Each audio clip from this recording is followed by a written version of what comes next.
Estamos hoje dando início numa série chamada O Chamado. É uma série onde nós falaremos sobre coisas relacionadas de fato à vontade de Deus para nós enquanto seus filhos e enquanto seus discípulos aqui nessa terra. Nós percorreremos um trilho importante ao longo desse mês de janeiro, que vai certamente clarear a nossa compreensão a respeito do nosso chamado em Deus. É verdade que em toda a terra as pessoas estão se questionando acerca do propósito da sua existência. Muitos encontraram a fonte da sua existência, e esses que somos aqueles que conhecem Jesus, que compreenderam que Jesus é o autor da vida. Nós também, além de termos encontrado a fonte da vida, estamos buscando compreender aquilo que Ele nos chamou a cumprir aqui nessa terra. Eu, como pastor, uma das perguntas mais frequentes que recebo nos encontros pastorais é a pergunta: pastor, qual é o meu chamado? Eu estou buscando compreender o meu chamado. Como eu faço para entender o que Deus me chamou para fazer? Certamente, se você está aqui nessa manhã, você já se fez essa pergunta um dia, ou certamente um dia você ainda a fará.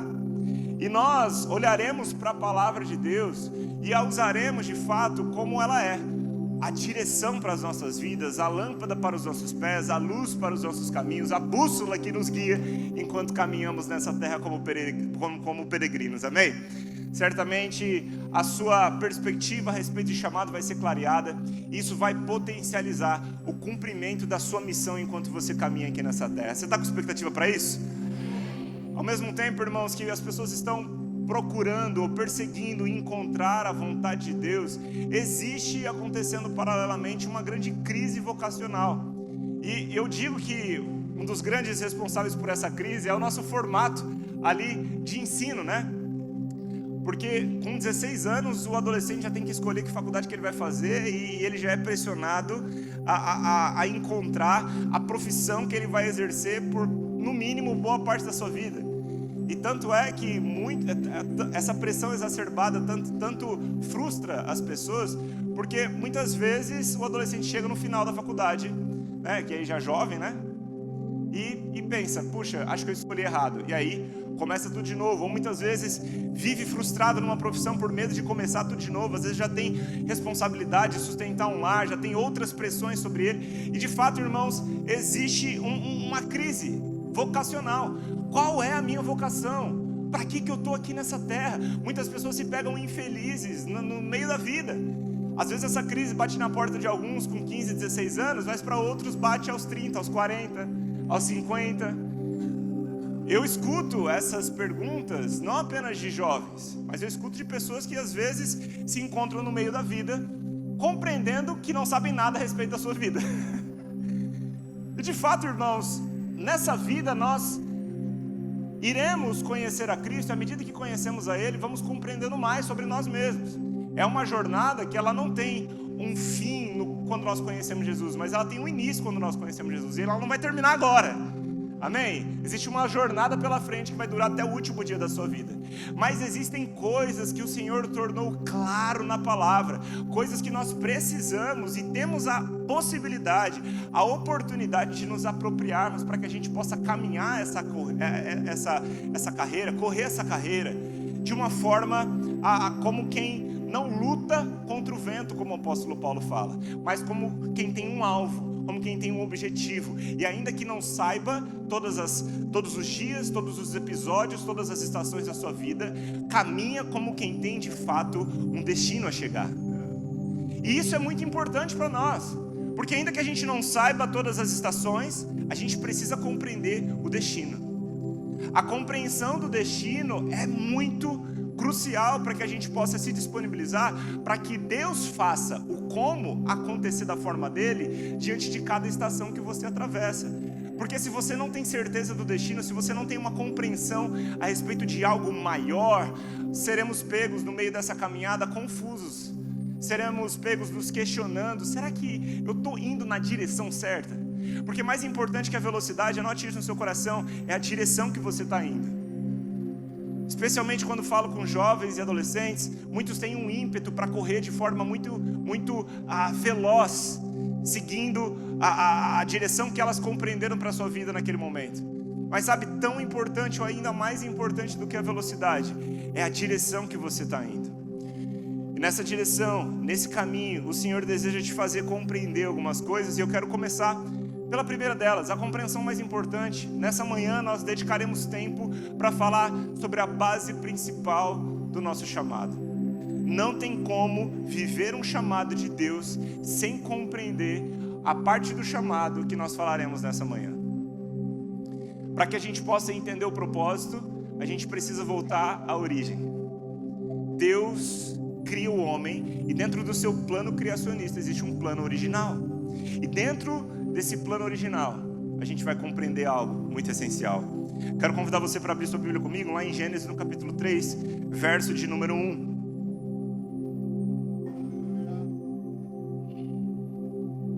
Gênesis, capítulo de número 3, verso de número 1. Eu estou lendo aqui na Nova Almeida Atualizada.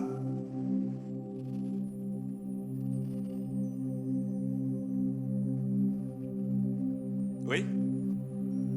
Novo ano, nova versão. Eu gosto muito. A NA é a minha versão preferida. Eu acabo usando mais a NVT, mas eu gosto mais da NA, e nesse ano eu vou tentar usar mais a NA. Vamos lá. Quem chegou lá diz amém?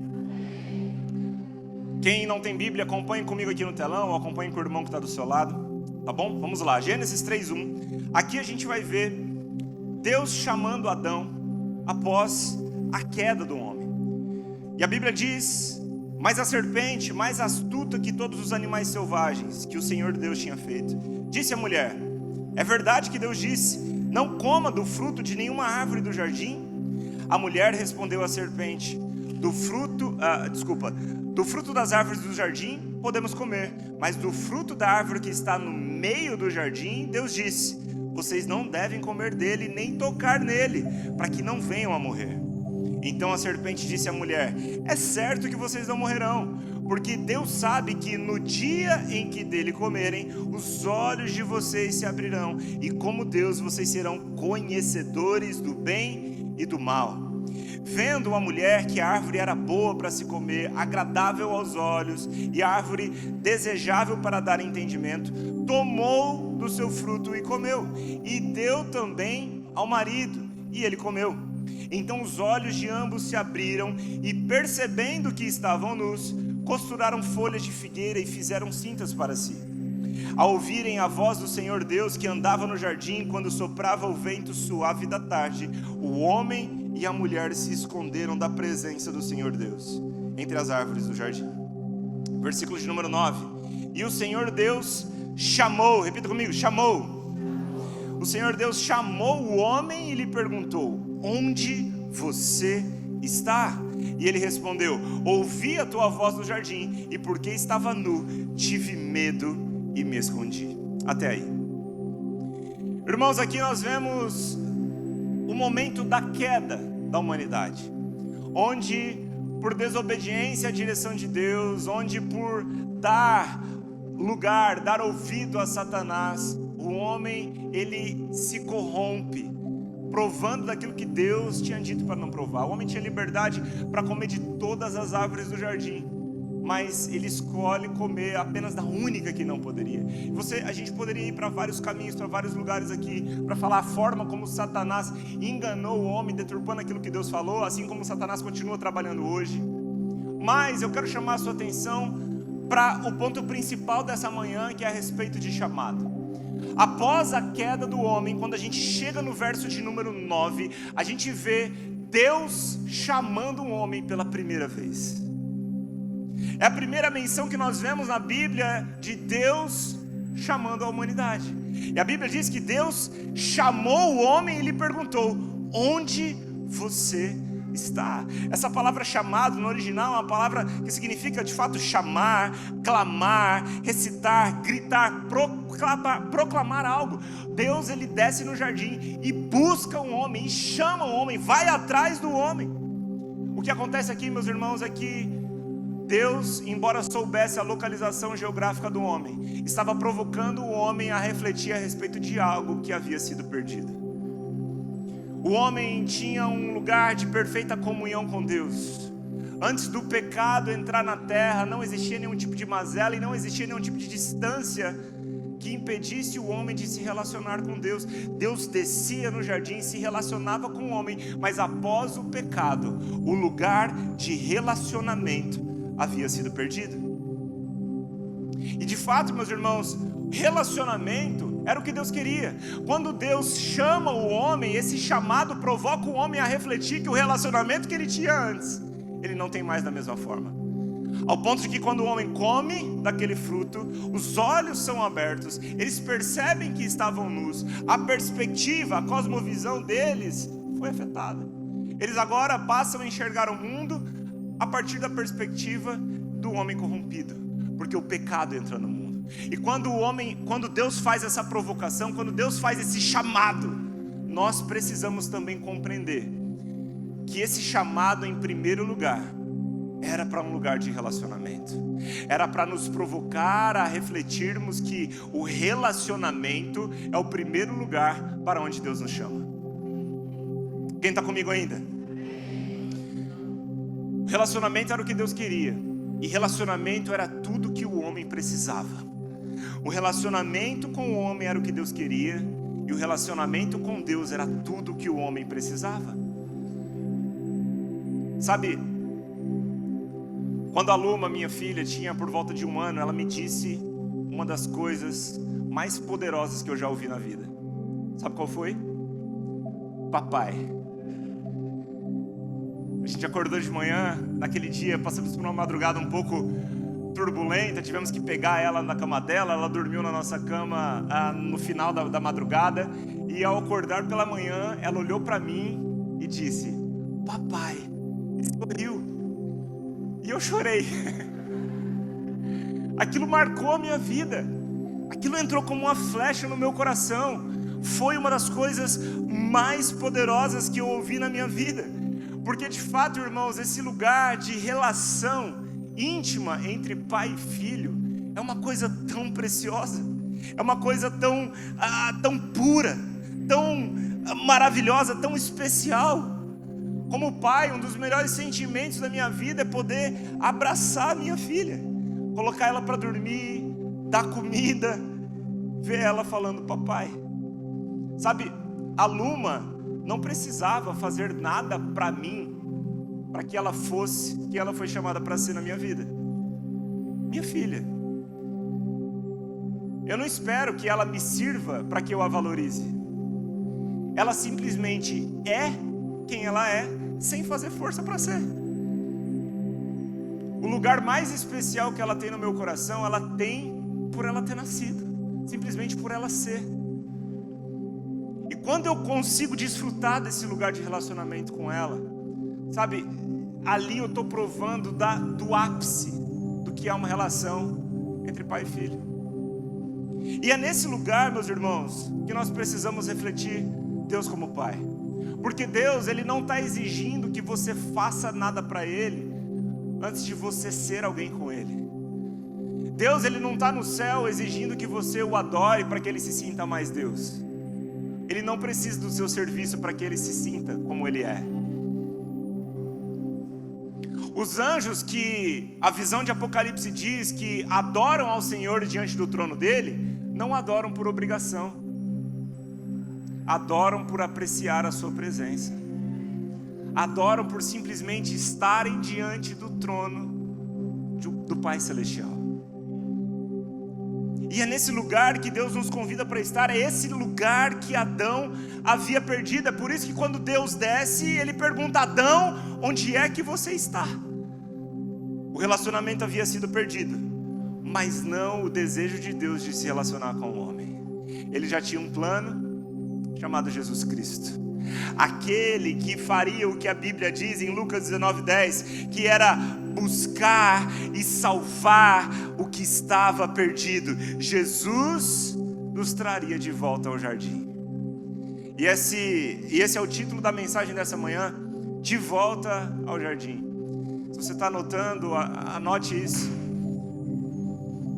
De fato, meus irmãos, nós precisamos compreender que o chamado de Deus, em primeiro lugar, é para um lugar de relacionamento. Isso é algo tão fundamental, tão primordial e para muitos muito simples, mas que você não perca o apreço do quão poderoso é isso. Porque se a gente perde o valor que há nesse lugar do relacionamento, a gente perde a compreensão do valor que nós temos para o Senhor antes de fazermos qualquer coisa para Ele. Quando nós nos perguntamos a respeito de chamado, automaticamente a primeira coisa que vem na nossa cabeça somos nós fazendo alguma coisa, é ou não é?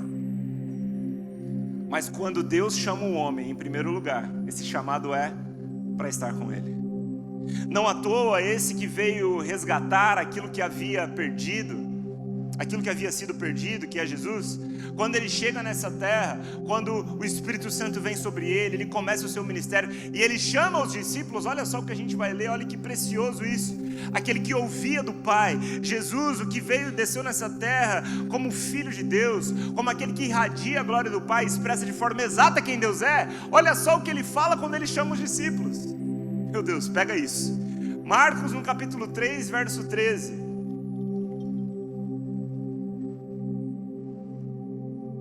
Marcos 3,13.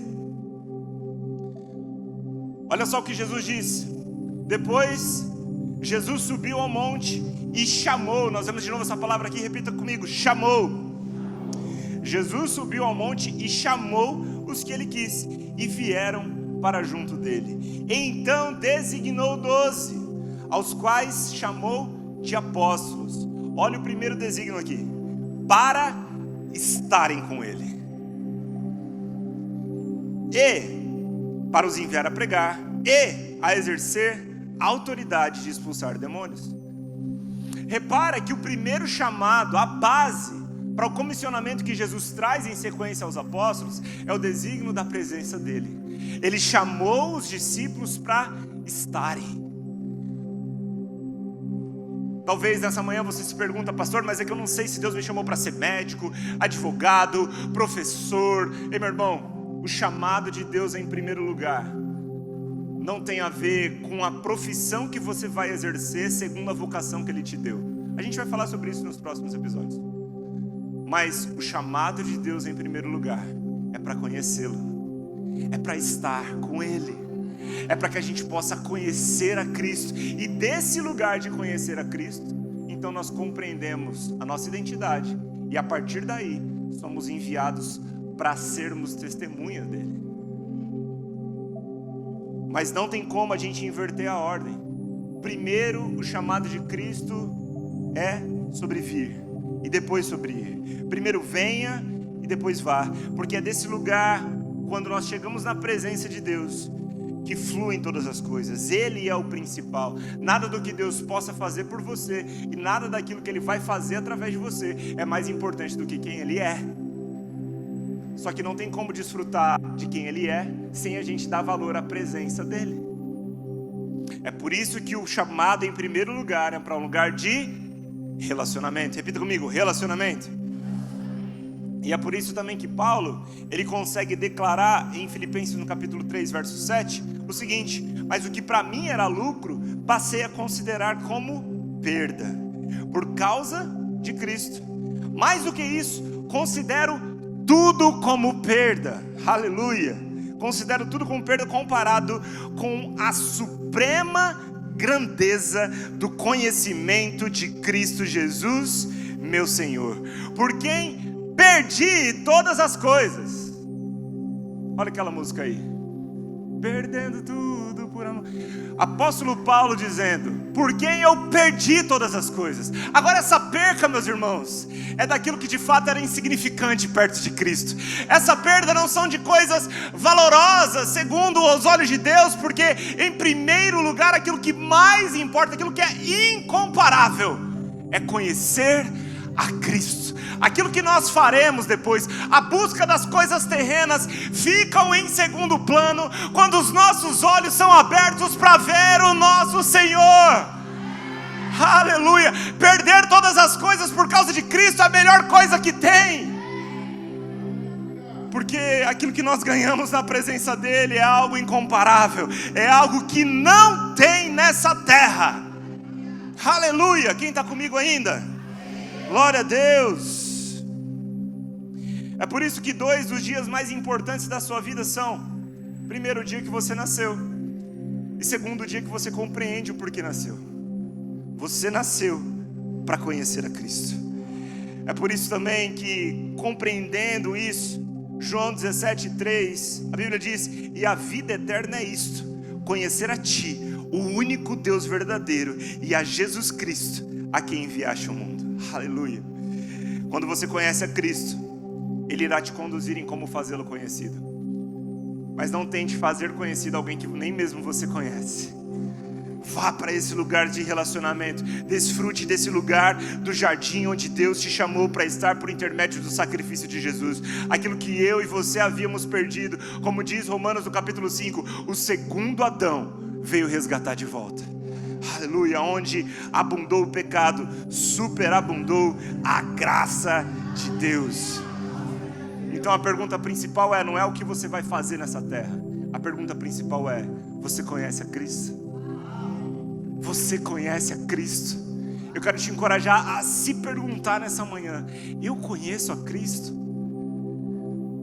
Antes de se preocupar no que você vai fazer quando você sair daqui, a pergunta é: eu conheço a Cristo? Essa pergunta, ela deve nos confrontar, irmãos, porque não é porque estamos aqui que tudo está resolvido.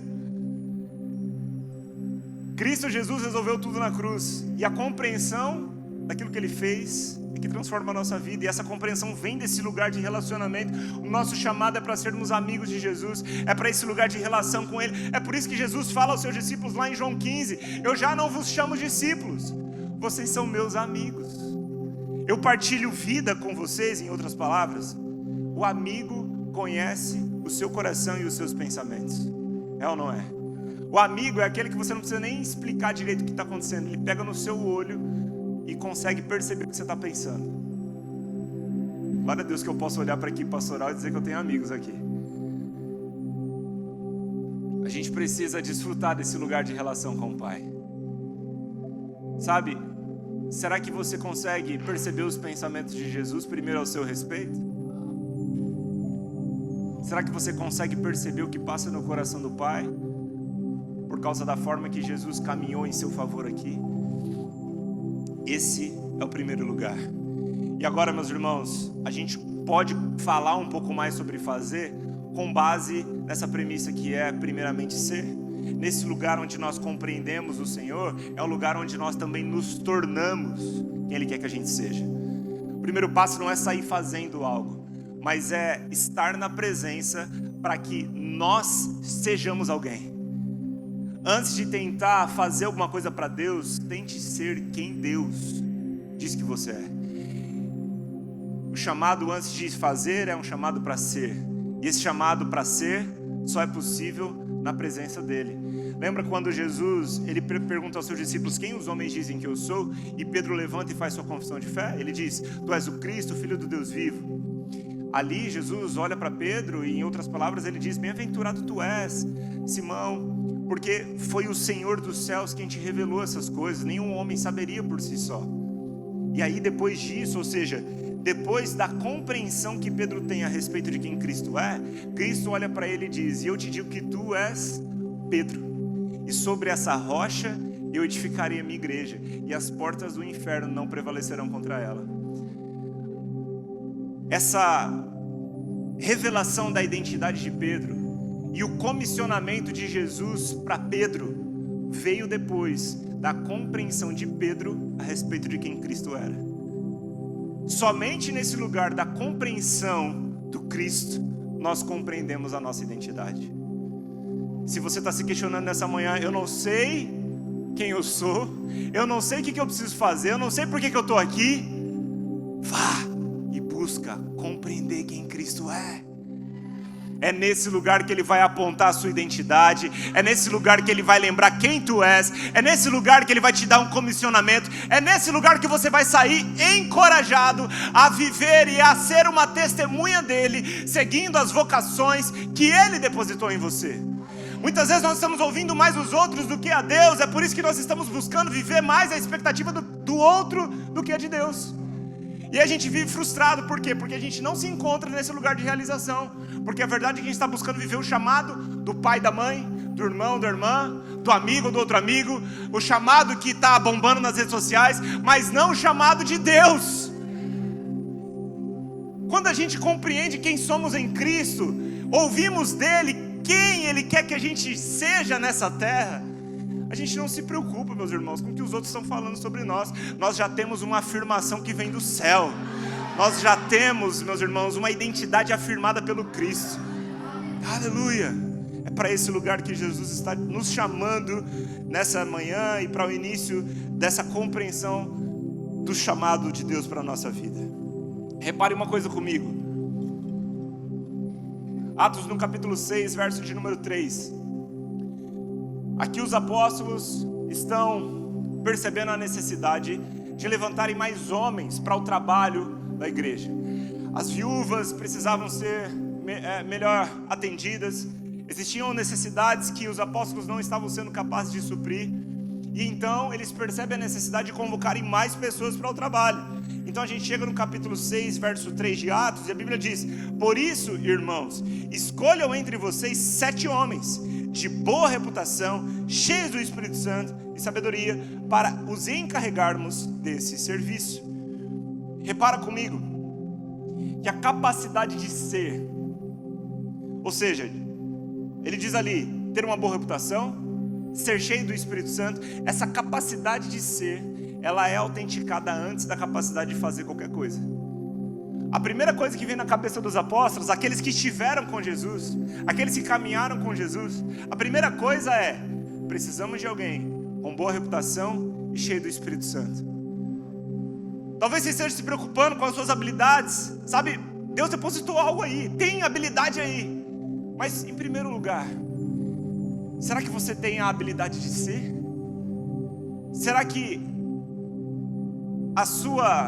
o seu trabalho é autenticado pelo seu caráter, pelo Cristo que está sendo formado em você?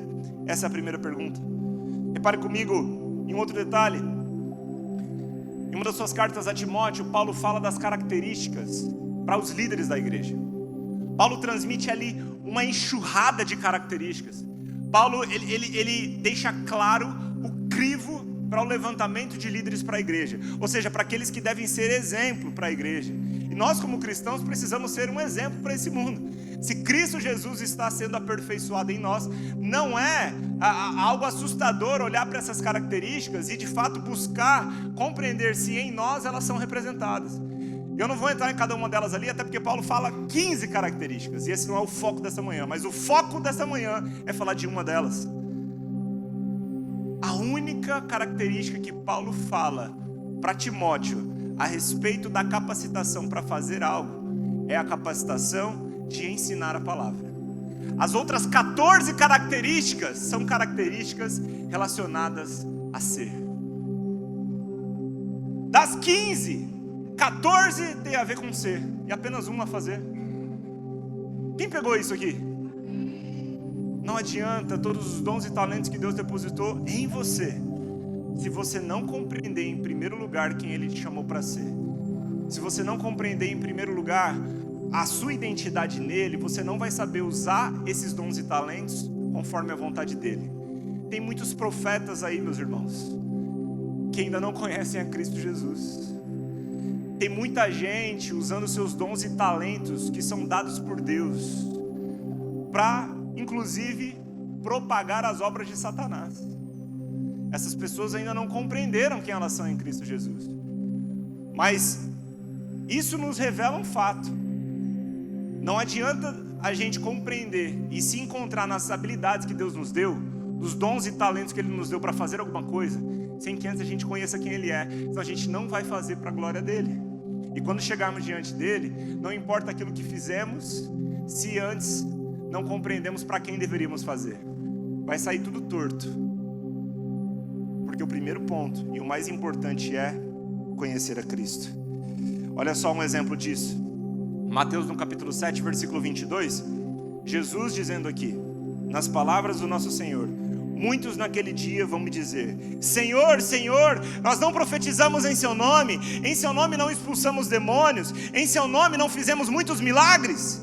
Então eu lhes direi claramente: eu nunca conheci vocês, afastem-se de mim. Muita gente tenta fazer e se esquece de ser. O que Jesus está dizendo aqui, em outras palavras, talvez seja: vocês até entenderam o chamado para fazer, mas não entenderam o chamado para ser. O fazer jamais vai substituir o ser. Só entra no reino quem conhece o rei. Aleluia, glória a Deus. Aquilo que fazemos é apenas uma extensão de quem nós somos. Tudo que fazemos, meus irmãos, é apenas um reflexo da compreensão de quem nós somos em Cristo Jesus. E, em suma, o chamado dele é: primeiro venha a mim, conheça a mim, permita que eu seja formado em você, e depois vá e seja minha testemunha. E quer ver uma coisa que muita gente se engana? Ser testemunha é uma coisa, dar testemunha é outra. Aqueles que são testemunhas dão testemunho, mas não é suficiente dar testemunho sem ser testemunha.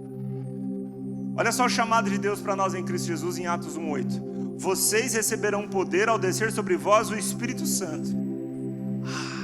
O Espírito Santo vem sobre nós. A gente já se imagina, sabe, sendo usado em poder, mas esse poder ele é para ser uma testemunha. Olha só o que a Bíblia diz: e serão minhas testemunhas, tanto em Jerusalém, como em toda a Judéia, em Samaria, até os confins da terra.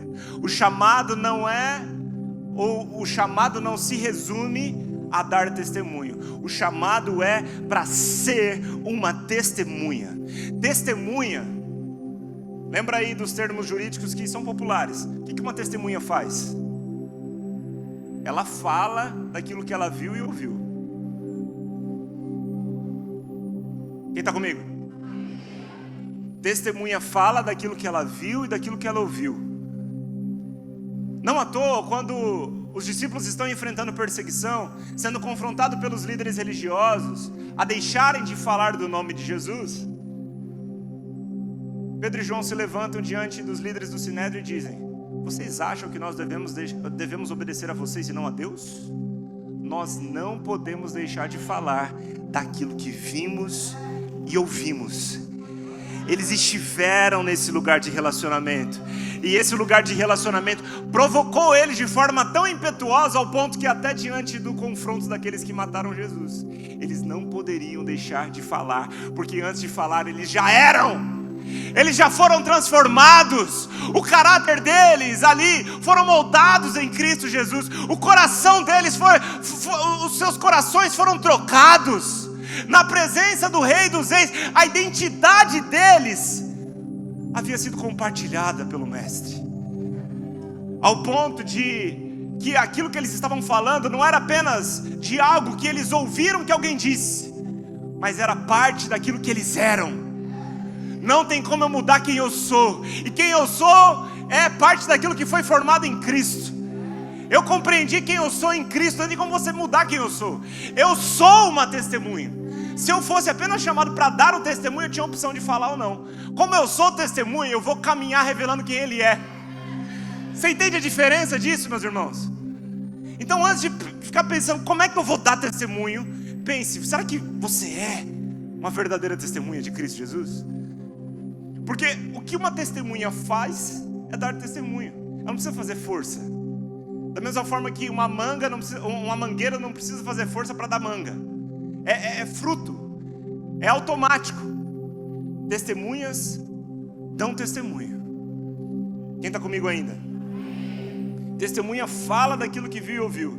Pregar nada mais é do que testemunhar daquilo que vimos e ouvimos na presença dEle. Quer ver uma diferença disso de forma bem prática? Primeiro deixa eu embasar algo com você, e a gente está caminhando para encerrar aqui.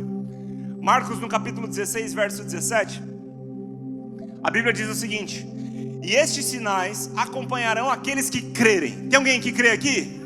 Glória a Deus. Esses sinais devem te acompanhar. Mas antes de falar dos sinais, eu quero focar em algo importante aqui. A Bíblia diz: em meu nome. Repita comigo: em meu nome. Até aí. Em meu nome. Em meu nome o que, pastor? Expulsarão demônios, falarão novas línguas, pegarão em serpentes, se beberem alguma coisa mortífera, não lhes fará mal, se impuserem as mãos sobre os enfermos, eles ficarão curados. Mas eu quero chamar a sua atenção para o seguinte: em meu nome. Jesus está falando para aqueles que falariam em nome dele, não apenas o nome dele. Você é da época que você ia na padaria comprar pão em nome do seu pai? Quem é da época que tinha uma conta lá? O velho comprar fiado, né? Eu sou dessa época. Eu ia lá na vendinha, perto da casa da minha avó. Eu chegava lá, dava o nome do meu pai, e ali estava resolvido. Saía de lá sabendo que a conta já estava paga. Quer dizer, na verdade meu pai ainda ia pagar, né? Mas que estava autorizada a minha compra, é ou não é? Por quê? Porque um dia o seu pai foi lá, te apresentou ao dono da venda e disse: ó, esse aqui, ó, é meu filho. Quando ele passar aqui, pode colocar no meu nome. Então, quando a gente se apresentava para o dono da venda, nós estávamos lá, mas ele sabia em nome de quem a gente veio. É ou não é? Ele não tinha problema em liberar aquilo que você queria, porque ele sabia quem você representava. É ou não é? Glória a Deus. Você falava em nome do seu pai. Agora, perceba o exemplo bíblico de alguém que tenta usar o nome de Jesus, mas não representa quem ele é. Existe um exemplo lá em Atos, no capítulo 19, verso 13, onde a Bíblia fala da tentativa dos 7 filhos de Seva, que era inclusive o sumo sacerdote. Se tinha alguém que tinha autoridade espiritual dentro daquele contexto ao qual Jesus veio, era o sumo sacerdote. Ele era o representante do povo diante de Deus. Estão lá os 7 filhos de Seva. Percebem que os discípulos expulsavam demônios em nome de Jesus e tentam fazer o mesmo. E a Bíblia diz o seguinte: eles disseram: ordeno que saiam pelo poder de Jesus, a quem Paulo prega. A Bíblia diz: os que faziam isso eram os 7 filhos de um judeu chamado Seva, sumo sacerdote. Mas o espírito maligno lhes respondeu: eu conheço Jesus e eu sei quem é Paulo, mas vocês quem são? E o possuído do espírito maligno saltou sobre eles, dominando a todos, e de tal modo prevaleceu contra eles, que nus e feridos fugiram daquela casa. Invocaram o nome de Jesus, mas falando de alguém que eles não conheciam. A autoridade missional que Deus nos dá é uma autoridade para falar em nome, e não apenas o nome. O poder que flui através de nós, quando Jesus nos comissiona a fazermos as mesmas obras que Ele, é um poder que flui porque estamos falando em nome de Jesus. Estamos representando a Ele, e não apenas invocando o nome de alguém que a gente não conhece. Não podemos entrar nesse lugar de cair segundo aqueles que chegarão diante do Senhor, dizendo: Senhor, mas em Teu nome expulsamos demônios, em Seu nome curamos enfermos, em Seu nome proclamamos, Senhor, o Seu reino. Em Seu nome fizemos muitas coisas, em Seu nome eu preguei na igreja, em Seu nome eu servi na igreja. E Ele, em algum momento, para esses aos quais nunca o conheceram, Ele vai falar: afastem-se de mim, porque eu não vos conheço. É duro, né? É pesado. Mas que essa reflexão, que esse confronto nos leve ao lugar de desfrutar daquilo que mais importa, que é a presença dEle, que é conhecer a Cristo. Dele flui todas as coisas, dele emana a vida que você precisa. Ele é o verbo que se fez carne, e essa palavra que revela quem Ele é lâmpada para os nossos pés, é luz para os nossos caminhos. Sabe, não fique tentando buscar o caminho debaixo da escuridão. Apenas vá para a luz e deixa a luz iluminar o seu caminho. Para onde a luz te guiar, você vai. Nem precisa se importar com o título que você vai ter nessa terra, apenas desfrute do jardim. Ele te trouxe de volta para o jardim. Ele veio buscar, Ele veio resgatar o que estava perdido. Eu e você estávamos perdidos. Estávamos nesse mundo sem bússola, estávamos abandonados, até que Jesus veio, nos acolheu, nos trouxe para si, pagou o preço daquilo que um dia nos separou de Deus, levou sobre si os nossos pecados, agora nos dá a luz que ilumina a escuridão. Ele é a luz do mundo e Ele agora ilumina o mundo através de nós. Mas antes, vá para o jardim, desfrute do jardim, faça bom proveito daquilo que Jesus fez por mim e por você. Conheça a Cristo. Deus continua descendo em procura daqueles aos quais Ele chamou para serem filhos, aos quais Ele chamou para um lugar de relacionamento, aos quais Ele chamou para serem antes de fazerem. Ele não quer exigir, Ele não está exigindo que você faça algo para Ele sem que antes você conheça Ele. Ele não depende de você para ser Deus. Pare de tentar viver uma vida agradável a Deus segundo aquilo que você faz apenas. Busque o prazer, busque o agrado que há em primeiro lugar na presença dEle. É nesse lugar que Jesus chama eu e você para estarmos, porque é nesse lugar que desde sempre Deus chamou o homem para estar. 2 Coríntios no capítulo 5, verso 18, eu encerro aqui. A Bíblia diz: ora, tudo isso provém de Deus, que nos reconciliou consigo mesmo. Ah, meu Deus do céu. Ele nos reconciliou consigo mesmo, através de Cristo Jesus, e nos deu o ministério da reconciliação.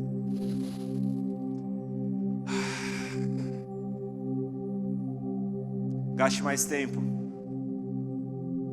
desfrutando da reconciliação que você tem com seu Pai, do que procurando entender a forma que Ele te chamou para reconciliar o mundo com Ele. Deus nos reconciliou consigo. Ele nos reconciliou com Ele mesmo. Esse era o maior plano de Deus, estar em um lugar de relacionamento conosco. O chamado de Cristo, da mesma forma, é para estar com Ele. E esse Cristo que nos chama para estar com Ele é o Cristo que do alto de um monte, em um dado momento, Ele chama: vinde a mim, todos vocês que estão cansados e sobrecarregados, porque eu vos darei descanso. Talvez tenham pessoas aqui nessa manhã que tenham chegado a esse novo ano fadigados, tenham chegado a esse novo ano, sabe, exaustos, porque estão correndo atrás das suas próprias vontades, ou da vontade dos seus amigos, dos seus pais, da vontade da pressão social. Não sei o que te pressiona a ser quem você pensa que você tem que ser, mas eu sei que Jesus Cristo diz quem você é. Eu sei que nesse lugar de relação com o Pai, você encontra a sua verdadeira identidade nele. Então, antes de saber o que Deus tem para fazer através de você nesse ano, lembre-se, em primeiro lugar, Ele te chamou para estar com Ele. E Ele continua dizendo, e especialmente nessa manhã, aqueles que estão cansados e sobrecarregados, aqueles que ainda não trocaram de fardo com Ele, Ele diz na sequência: o meu jugo é suave, o meu fardo é leve. Ele fala isso àqueles que estavam acostumados a viverem debaixo da pressão dos líderes religiosos daquele contexto. Uma alta pressão, uma pressão exacerbada para o cumprimento da lei que era impossível de ser cumprida. 613 mandamentos, ninguém conseguiu cumprir perfeitamente. Mas aquele que veio, o único que cumpriu a lei, o único que não tinha pecado, cumpre a lei, paga o preço do nosso pecado e nos chama para trocar de fardo. Entregue nessa manhã o seu fardo a Jesus. Sabe, esquece um pouco as suas metas desse ano. Esqueça um pouco tudo aquilo que você se projetou a fazer esse ano. E vá até Ele. Entregue a Ele os seus planos. Entregue a Ele as suas metas. Entregue a Ele a sua vida. E encontre nele a sua identidade. Quero te convidar a ficar de pé nessa manhã.